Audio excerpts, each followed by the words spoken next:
welcome to Beyond the Breakdown. I'm your host, Tori Kravitz, coming to you from Manchester Academy, where tonight we're catching Theatrical vampire rockers Creeper for their big show tonight, headlining. As you can see, we've got a big mishmash of random equipment, or so it seems. But later today, this is all going to turn into one extremely cohesive theatrical opera rock masterpiece. So stay tuned, and we're going to show you all the intel on how this becomes a big show tonight.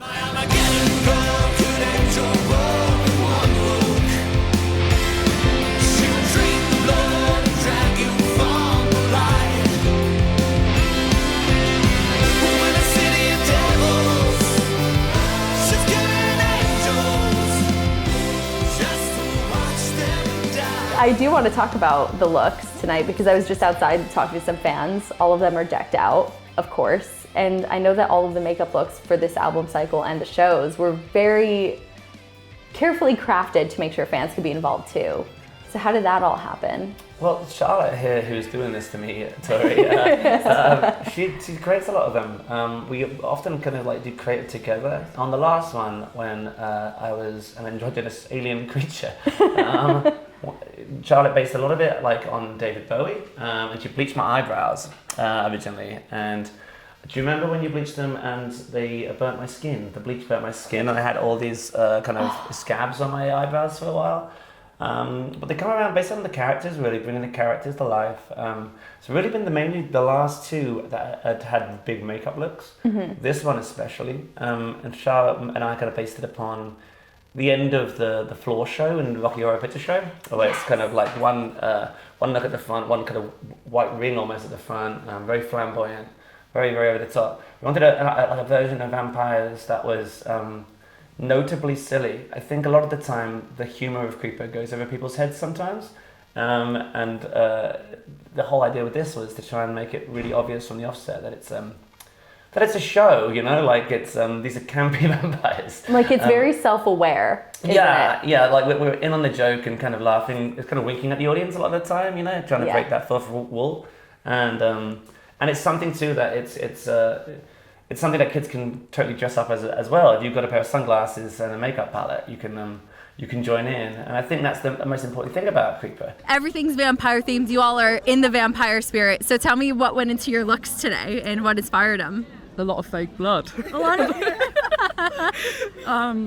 just vampires in general. Especially like gothic, like 1800s vampires. Yeah. The new video to Sacrifice. It was giving like Victorian vampire with the. I wasn't even gonna do blood, and then I saw Pansy doing it, and I was like, and it didn't taste good, but it looks good. But it looks good. With Creeper, it's always been so integral and such a huge part of the band to have the visual just as important as the music, because we're movie nerds. And we see them as so intertwined. So it's always important for that to aid the telling of the narrative and to just kind of look cool. I mean, do you find like this live show experience helps fans perceive the music in a certain way or like see it differently? Yeah, I think so. Especially with this show as well, with like, obviously it's vampire themed, and then having Charlotte come out and like, you know, Will and Charlotte doing that whole big thing, like it just kind of helps it fit together, I guess, rather than just like a group of songs. And all the songs fit in really nicely. Obviously with this, pretty much the whole of Sanguivore is in the show, on the set list, but then combined with like Ghost Brigade and songs from Sex, Death and Even a Void and Eternity in Your Arms. So it kind of, despite the fact that they were different storylines, it amazingly works. It's like quite cohesive. So we've always been like a band that focuses pretty heavily on the live aspect. So as we're writing the record and filming the music videos, we're constantly thinking about, that bit would be so cool live. And like in the Cry to Heaven video where Will bites Charlotte, we're like, going to be able to replicate that live. Are there any parts of the show you're most excited for tonight? All of it. I really, really love spoilers, but when spoiler. Will bite Charlotte. Yes. It's so good. And then when the head's like squirting water. Yeah. And the like blade scene, like rave. Yeah. It's so good. Like, even the beginning bit when they're introducing the show, like, it's just well thought out, and it's so good. Is there a favorite moment in the show for you at the moment? I think it might be when you get bitten, because we were before we started this tour, I went round to Will's and we were going through like the direction and like putting together the backing track and the audio to come out onto, and trying to find out the best way to have your corpse fall on the floor.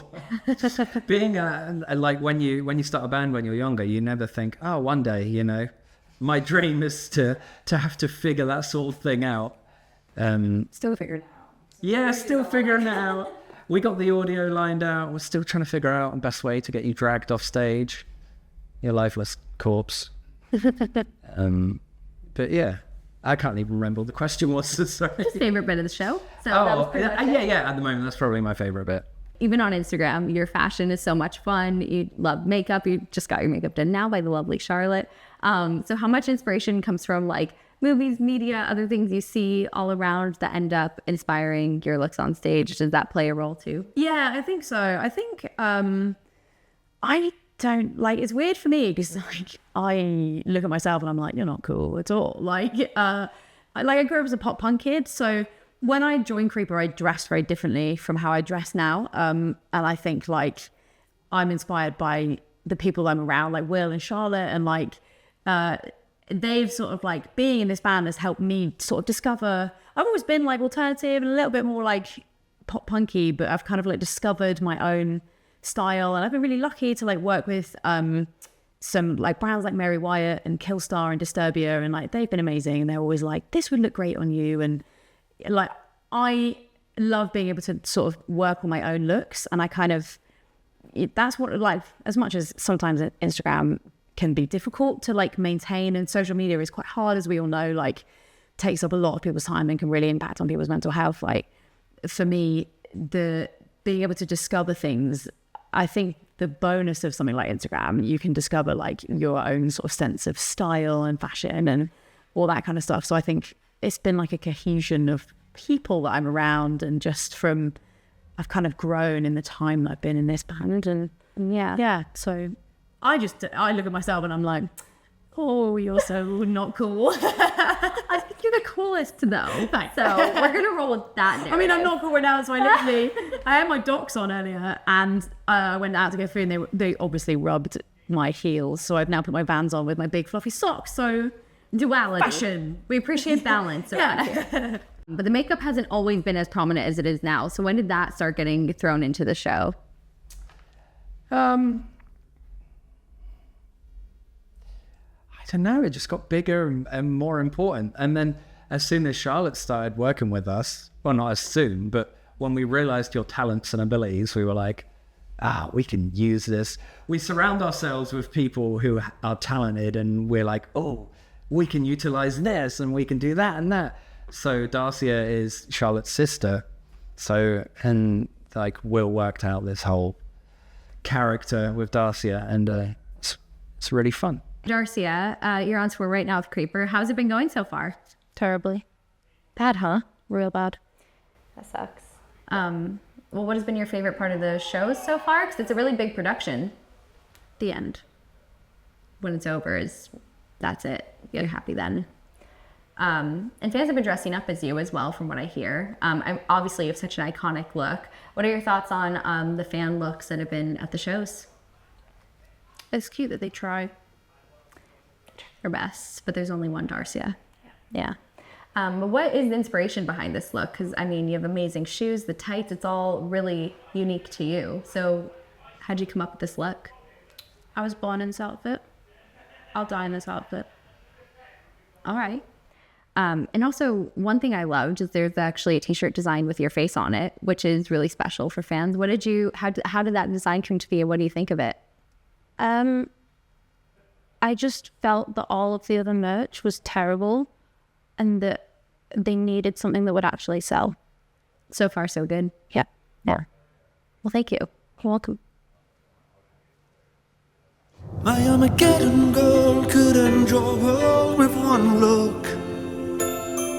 She'll drain the blood and drag you from the light. I'm a given girl, could angel roll with one look. She'll drain the blood and drag you from the light. Where we came from originally in our lives was the punk scene, and the idea of punk for me was always that people on the stage and people in the crowd were one and the same, and anyone who was in the crowd can get up and play. That's why punk was always so appetizing and exciting for me, because it meant that if you couldn't play bass or guitar that well, you could play in a punk band pretty easily. And I still think that with Creeper, I think that we try to make the things as accessible and as easy for people to join in with as we can. And so the looks kind of reflect that also, you know. I love that it's interactive. Like, I think that's like something that a lot of like shows in the music scene are missing, like at the moment. Like, it's like you just come and watch a show, but like I was watching on your stories this scene where he bites Charlotte. Yeah, I'm excited for that, but just the whole idea of like an interactive experience and like a theatrical thing, I think a lot of people have been missing the last few years, and I think it's like I'm super excited for it. It's all just the music informs the narrative informs the live show, and it's just great. It's a good time. The way we've done it was like really coordinated by Will and Ian. They sat down and planned it all out, which is great, because usually we leave it to the last minute and we're like giving our crew the set list like the day before. So this was much more choreographed, and the bits that Charlotte comes on and where Beth comes on that's like in the dramatic bits, and like just before Ghost Brigade, Darcia comes on and gives Will the Ghost Brigade jacket, and it all works together really well. Like, I'm a musical theatre kid. Like, I grew up listening to musical theatre, doing musical theatre. So for me, like, having those like big theatrical bits is what I grew up loving. So it's kind of like, it's like being in a school play, but a little bit more music. I think in this country as well, we have a history of really dramatic rock bands. We just made a record, and we had to record at the Rockfield, which is where they made Bohemian Rhapsody. And so obviously Queen, of course, but Black Sabbath, even down to music like the evolution of heavy music has kind of come from here. And I think that we actually got to talk with the American version of that, Alice Cooper, last year, and it was a really, really impressive seeing all that stage show. I think that people like fantasy. I think people like falling into a different world. I think, especially now, like, the world seems like an ever-darkening place, and the ability to lose yourself in a rock show is really, really important still. I think going away and turning off your brain for a little while, and being able to just immerse yourself in a different world and dress up, and I keep mentioning Rocky Horror, but Rocky Horror was so important for me growing up. I used to go see it all the time, and just having that relationship with something that you could dress up and be a part of, and that was winking at the audience all the time. It was campy, it was kitschy, it was over the top. It was a safe place for people to go and be, and you could be whoever you were in those 2 hours you were watching that show. And I think rock music is very similar from that. Like, a lot of the rock and roll from those songs has existed far before Rocky Horror itself as well. But yeah, I think the idea of a big immersive live show is kind of it's been there since the beginning of this music. And you think there's things that came since then, all the emo stuff, with what Chemical Romance have done, or what AFI were doing, all of that stuff. Yeah. Back when I was growing up, incredibly inspired by a lot of things from the goth movement as well. I think people have always historically had a taste for stuff like that. So looking forward to Further Than Forever, because that song just blew me away. When it's the first thing that I listened to when starting the album, I was like, oh my God, they've done it again. Yeah. I think the first show I was really nervous because the first song we're doing is Further Than Forever, which is like 9 minutes long. And it's mainly piano. There's like a huge amount of piano in that. So the first song, I don't think I look up once, because I'm there like, and then go through our mind is, okay, like the next few songs I'm playing guitar. I've played guitar for a long time, but not to a very particularly good level. Just like I'm just an average guitar player. And it's a different thing when you're doing it in your bedroom versus like on stage. Yeah. Before I did it, like I went through it with Laurie, and he was like, don't forget to practice standing up, because sitting down and playing is very different from standing up. So the first time I did it, I was like, I don't know if I can do this, but it's fine. And then in like some of the songs, there's Jake was playing floor tom. That's how we recorded it, and I was like, oh, how about I do that as well? So we just got an extra floor tom, and I started hitting that, and now I've got all these instruments. But now we're on show three? Yeah. No, 4 or whatever it is, 3. I feel much more confident with it. So yeah, it's exciting. It's fun. Like it gives me just like enough to do that is, yeah, it's exciting. Sing it with me.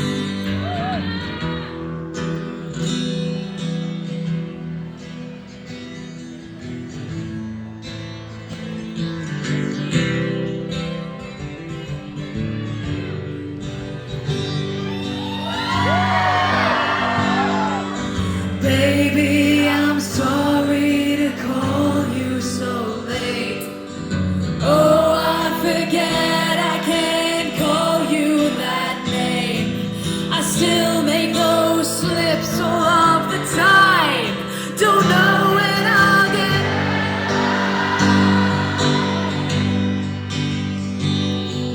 I think to the night that you handed me back the records we shared and the life that we had.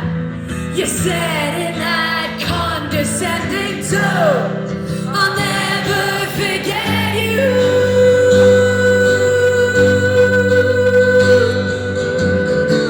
She's in your jeans, but I don't care.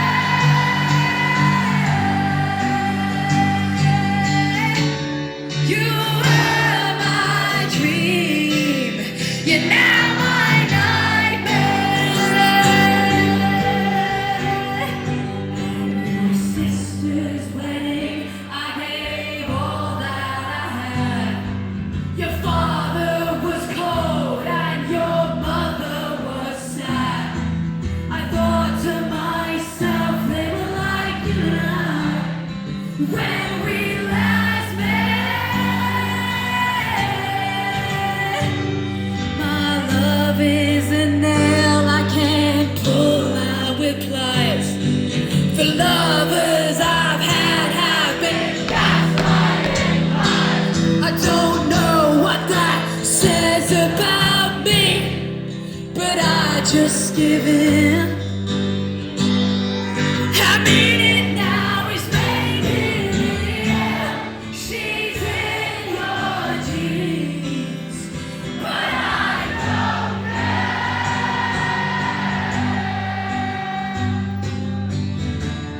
You were my dream, you're now my nightmare.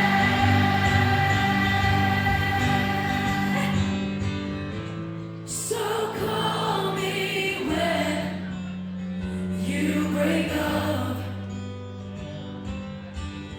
as you always do. I can't promise I will pick up.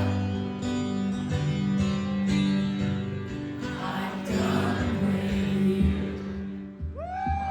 So obviously there's a lot that goes into this show. It's not just you and the band. There's a whole production involved, a whole crew involved. And I imagine it's quite an intensive process to tell a story on stage without any words, just music. So what's that process like of translating the vampire story into the live setting? I think a lot of the time the band, the show kind of, the band, because of the show, stands on the shoulders of lots of very talented people. And I think a lot of them kind of go underappreciated in that world a little bit. So, for example, Charlotte, who just did all this on my face, has been with us. Like we're partners now, but like we started together when we weren't. And she was an actress in our first record, played a character called Madeline, and came on tour live on stage with us and did all this stuff. And we've had Hayden, who does our lights. He's been with us forever, designing these really obtuse lighting packages that are very very dramatic and very much suit the songs. He does it months and months in advance. A really dedicated guy, and it's always the next thing we can do. What's the mood you're trying to set? Just to try and be completely different to any other show. Usually when you go into changeover, everyone goes for the exact same sort of similar look. Whereas this is, because it's a fully time-coded sequence, we're creating this atmosphere that sets the tone for the whole show. Right. Yeah. And obviously, as you're saying, every bit of lighting corresponds to the song. It's not just random throughout the show. So how do you go about programming that the lighting coordinates to each song? So when I start programming for a song, I've always seen light as if it's a musical instrument. So I'm following the keyboard notes. Every single hit, keynote or drum hit is caught. And that's all run live for this show. Yeah, and is there like a color scheme to the show, or does that correspond as well to other parts of Creeper's universe as far as the album and stuff? Corresponds to each album or each song. Whenever I listen to a song, I always instantly see a color. But for this album cycle, there's a lot more reds and oranges. Then for the older stuff, it's a lot more purples and blues. Right, so exactly going along with what the colors of that era were then. Cool. Obviously, Beth, who plays Darcia, she's been with us for ages. She's been with me and did Salem, my side project as well. That's right. Just she did acting when she was younger and was really, really talented. But as soon as I met her, I was after this character, and I knew, because Darcia and Beth are the same person. You know, they're exactly the same person. They're one and the same. But yeah, there's lots of people like Billy, who does guitars for us, is now working with Ian to build this rig we have for a very long time.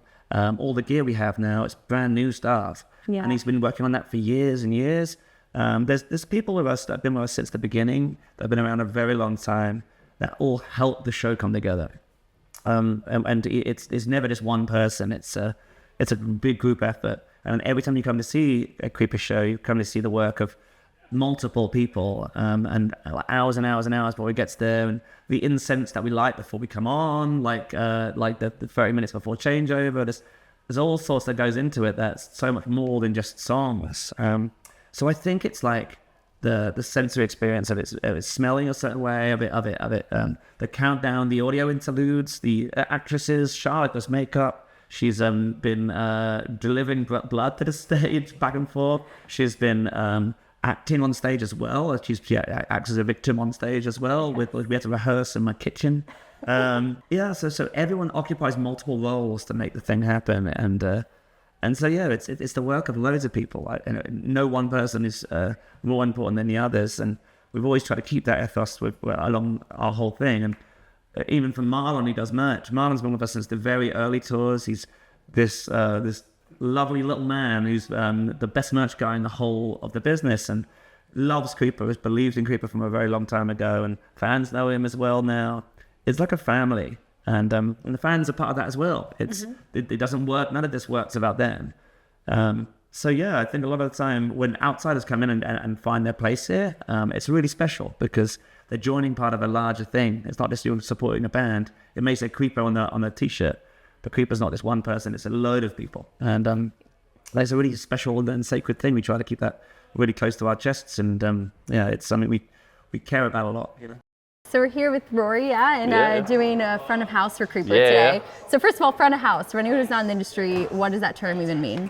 So there's a few different versions of audio engineer for live world. So you get front of house, you are primarily, most of the time, mixing for the audience.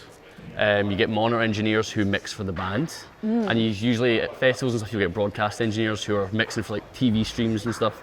Yeah. And my focus is just making it sound as good as possible for the audience, effectively. Yeah.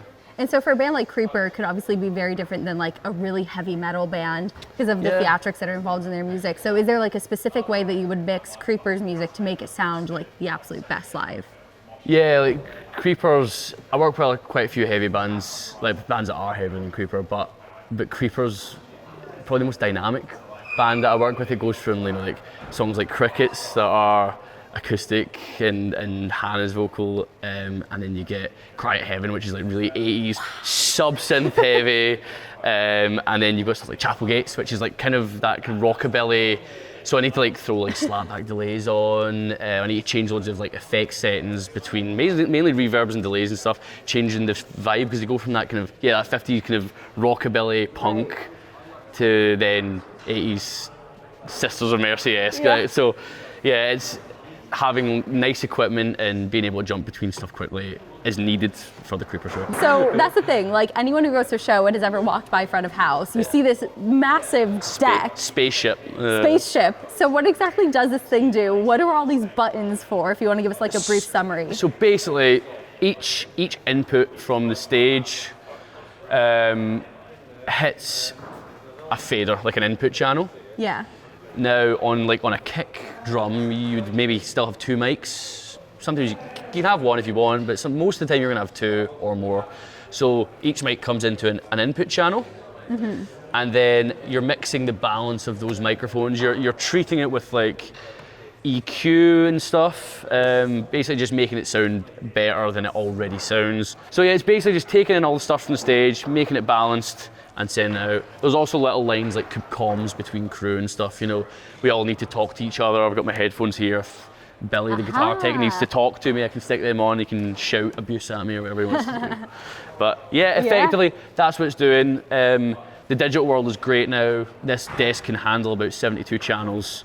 And back in the day when you had like a 48 channel console, it would have ran pretty much This whole thing. almost at full length, but we've got different fader banks, so you can split the channels over different banks. And even a massive part of the modern workflow is like virtual sound check. Right.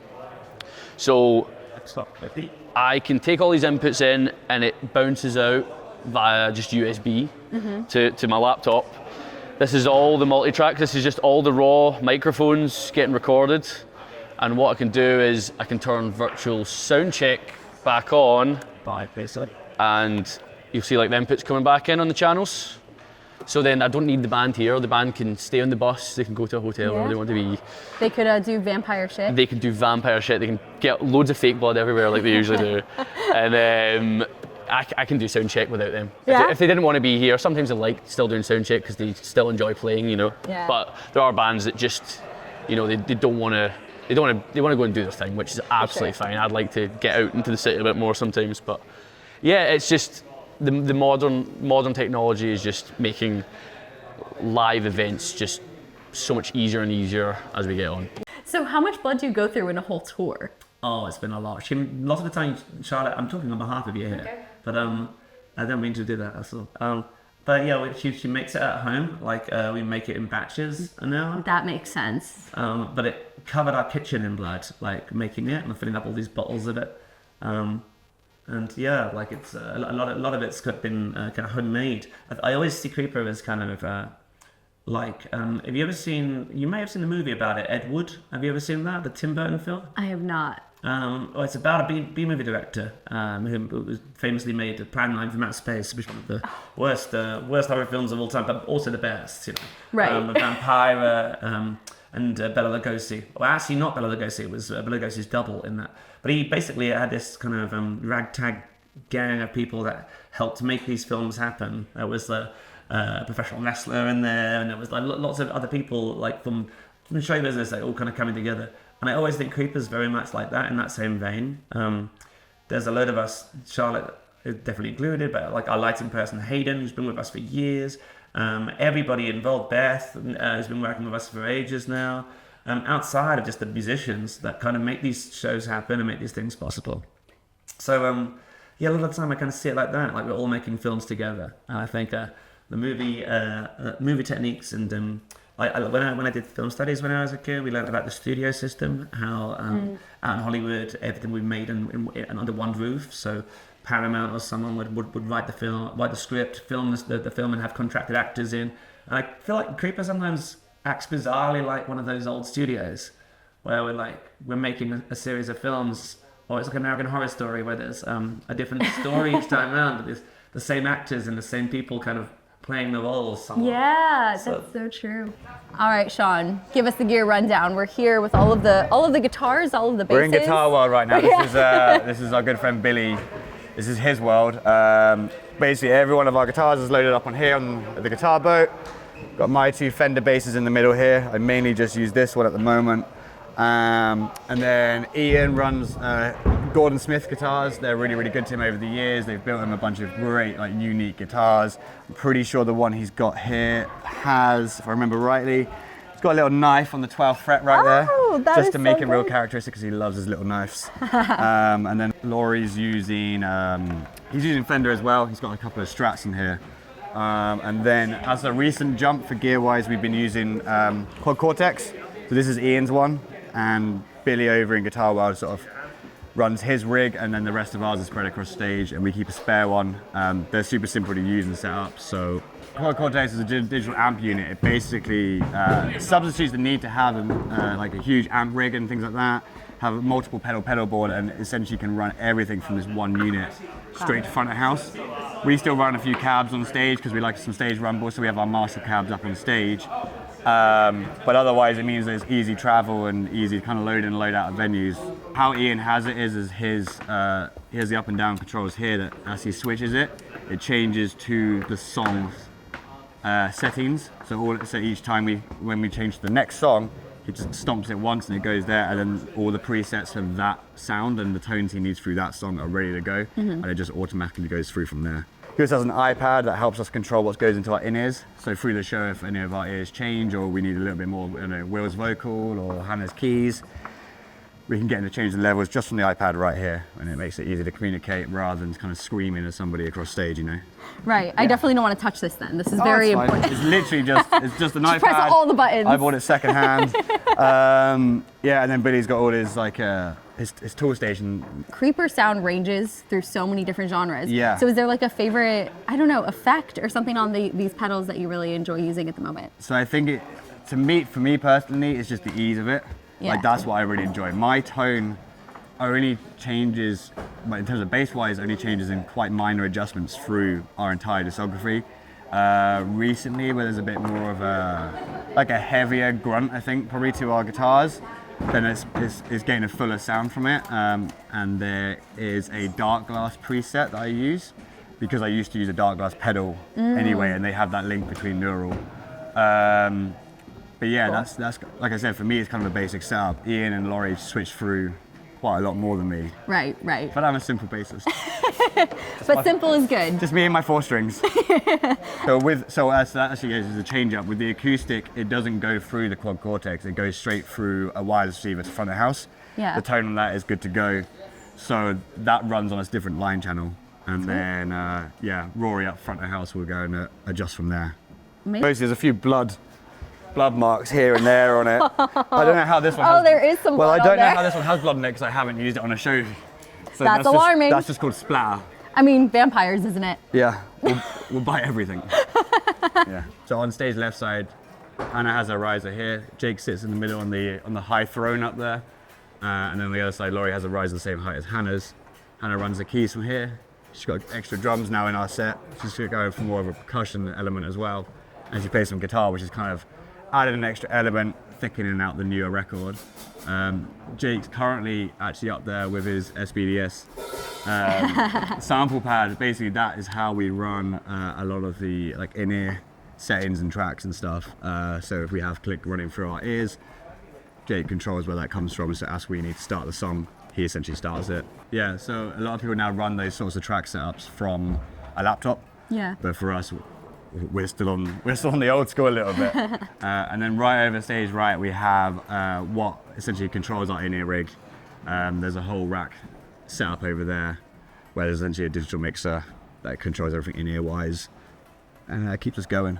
I remember on our last record label, they'd asked me to give an elevator pitch of what the record was about all the time, and I was just so terrible at that. I just could not do it. You try and simplify it. Charlotte's laughing because in lockdown on the last record, this is what you're laughing at, right? Yeah, I had to. They made me make these videos for Amazon, and I made them with Ollie Appleyard. Do you remember? From Static Dress, and he came over and filmed them for me, and I got really drunk on red wine, and I was trying to tell the story of the album, and it just sounded crazy, didn't it? Creeper's a very hard band to playlist. We don't do very well in that world, in that market, because our style changes so frequently, and it's not something that really latches there. And every time I'm wheeled in to meet somebody, they go, "Don't just tell them how good it is," and I go, "Oh," and they sit me there and they go, "What's this song about then?" And I have to go, I really don't want to tell them, to be honest. I'm like, "Oh, there's the song at the end of the record where both the vampires are tied to a cross and they get burned by the sun," or something like that, and it makes it very difficult. But saying all those negatives, it's amazing watching the people who get it, and you'll see it tonight. We've seen it every night in his tour. How fantastic it is when people really understand it and take a chance on it. Right. And the response is like nothing else.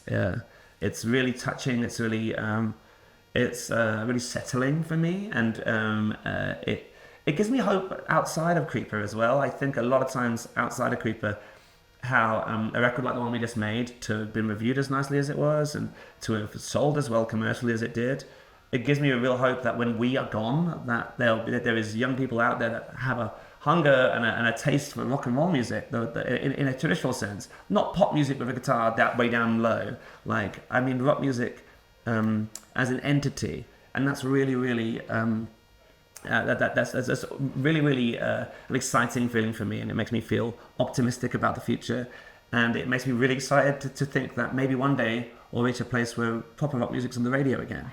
You know. Please be the ones to do it. Well, I don't know if it'll be us. I think maybe like we do what we do, and we've always been in our corner of the scene doing our own little world, you know. It's not always latched on, it's not always been brilliant, and in terms of how our career's gone, but we've always done that. I just hope it's just exciting that this record has been something like that, and hopefully I see them out there, some really talented people who come to see us now, and I just know they're all going to start bands. And the next generation of this, I think it'll be a much healthier place. You're like a catalyst for what's next. Well, just like in the same way that bands were for me, that's all you can ever hope to be, you know, is someone that inspires somebody else to do something awesome, you know.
But I think what people are often surprised who haven't seen us before is that there's a sincerity underneath all the layers of makeup and all of the costumes and the masks. I think they always, often the feedback we get is people are quite taken aback at how personal a lot of the silly flamboyance is. Yeah. And whereas like a lot of what punk rock is and kind of asks of people sometimes is to constantly remind everybody that you're sincere and that it's you and that you've clawed your way up and all this stuff. And Creeper doesn't do that. Like we do a different take on it, and I think people have managed to find a home with that. Not because we are doing anything groundbreaking or necessarily unique. I just think that people need bands like this and need communities like this. And I see a lot of ourselves and the kids that come into these shows that want to have fun and want to cry at the same time. You know, want to find catharsis in the things that they love. And I think that is kind of inherent in all of really good, long-lasting popular culture. Beyond fads and trends, I think things that you come to see again and again and again are the things that make you feel at the end of it. And that's often quite hard to do. And we haven't always been successful doing that either. But that's always the aim. The aim is to take you in, is a sleight of hand. We take you in and come and see this theatrical, silly show. And then at the end, the idea is that you leave feeling a little bit like the weight that you've been on your shoulders or you walked into the venue is going to lessen somewhat. Like you've been heard. Yeah, all that you've had a catharsis. You've been surrounded by people that feel the same way as you, and maybe you're all going through this kind of communal moment. And that's what we're always trying to do. That's always the mission statement with us.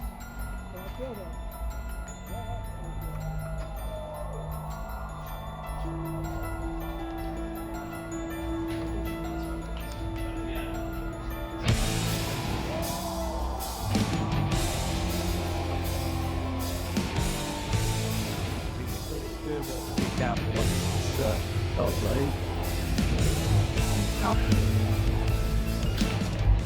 4, the Vampire Rock and Roll Extravaganza, Sacred Blasphemy Tour.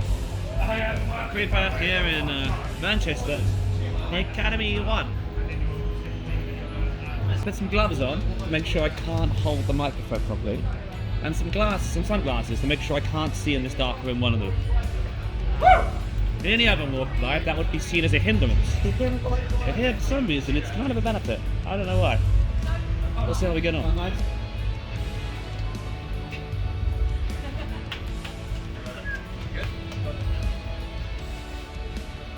Better mood today, people. We're gonna have a kids show, and then we're gonna get really drunk. Jackie! This. Yes, my man. Oh shit. This. Everyone's just stressed out because they don't know how to get onto the stage. There's a stage door. Because it's so difficult, you know? I feel like Mr. O'Brien with the Crystal Maze right now, breaking that fourth wall.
What's it like working with Creeper? Terrible. Oh. Can I come home with you? I mean, I live kind of far away. Please take me with you. All the way to Florida? Anywhere. Anywhere but here. Please. We can work something out.